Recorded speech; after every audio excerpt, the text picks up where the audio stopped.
Alors je me posais la question justement, comment fait Linky pour débusquer votre ballon d'eau chaude? Est-ce qu'ils peuvent débusquer les voitures électriques aussi pour les taxer dans le futur, hein? C'est la question qu'on peut se poser. L'information a circulé il y a quelques jours. Enedis pourra couper votre ballon d'eau chaude entre midi et 14 heures, du 15 octobre au 2022 au 15 avril 2023. Comment la société qui gère 95% du réseau de distribution d'électricité en France va-t-elle s'y prendre pour repérer votre ballon d'eau chaude et ne couper que celui-ci? Rien de bien sorcier, cela concerne les personnes qui disposent d'un contacteur jour-nuit sur leur tableau électrique. Ce contacteur, qui sert exclusivement de contrôler le chauffe-eau, est un simple interrupteur installé sur le tableau électrique.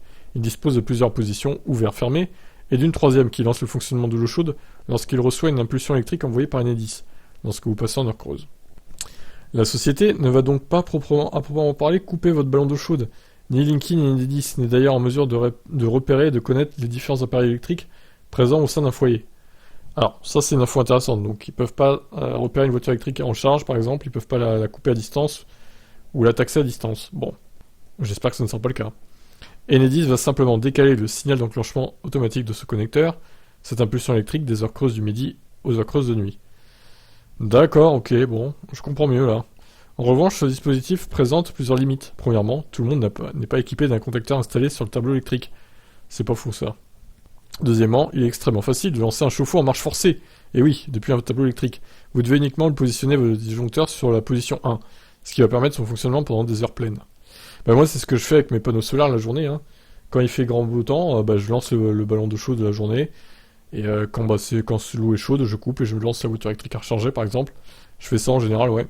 Qui est concerné par l'arrêté? C'est l'arrêté du 22 septembre 2022 relatif au dispositif de comptage sur le réseau public de distribution d'électricité qui autorise désormais les gestionnaires du réseau public de distribution, principalement Enedis, à suspendre pour les usagers dotés d'un boîtier spécial le chauffage de leur ballon pendant 2 heures au milieu de journée.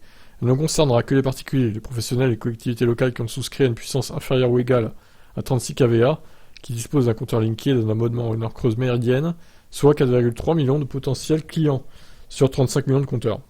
Bon, ça fait 15% quoi, à peu près. Comme l'indique Enedis, cette suspension temporaire permettra d'économiser l'équivalent de 2,5 gigawatts à midi et demi et 1 gigawatt à 13 heures. Le but étant de limiter le risque de coupure d'électricité lors du pic de consommation de ces horaires. La période de chauffe nécessaire se fera ainsi pendant les heures creuses de nuit, comme c'est déjà le cas pour la majorité des clients. Ouais, moi depuis que j'ai des panneaux solaires, je coupe même le ballon la nuit en fait. Je n'utilise plus les heures creuses à proprement parler finalement. À part pour les appareils en veille, hein, forcément, qui consomment toujours en heure creuse la nuit. Mais le ballon, il tourne la journée dès que je peux le lancer, quoi, hein, avec le soleil. En marche forcée, du coup. Alors, je sais pas si ça l'abîme en marche forcée, je pense pas, mais bon, c'est comme ça que je le fais maintenant. Donc voilà, vous pouvez être rassurés, ils vont pas couper... alors, techniquement, ils pourront pas couper votre ballon, hein, même si vous le mettez en marche forcée, là, c'est impossible de couper à distance. Donc il y a que si vous le mettez en neutre, c'est-à-dire en auto, voilà, c'est ça, en auto, à la position auto, contacteur jour-nuit. Et là, par contre, effectivement, ils ne lanceront pas le signal à midi comme c'était avant pour ceux qui ont des heures creuses. En même temps, comment ça se fait que des gens ont pu avoir des heures creuses de midi à 14 heures? Franchement, c'est incompréhensible. C'est quand même des heures où les gens rentrent chez eux bouffer et tout. Enfin, comment c'est possible en fait? C'est étonnant. Bon, je vous laisse commenter. Ciao.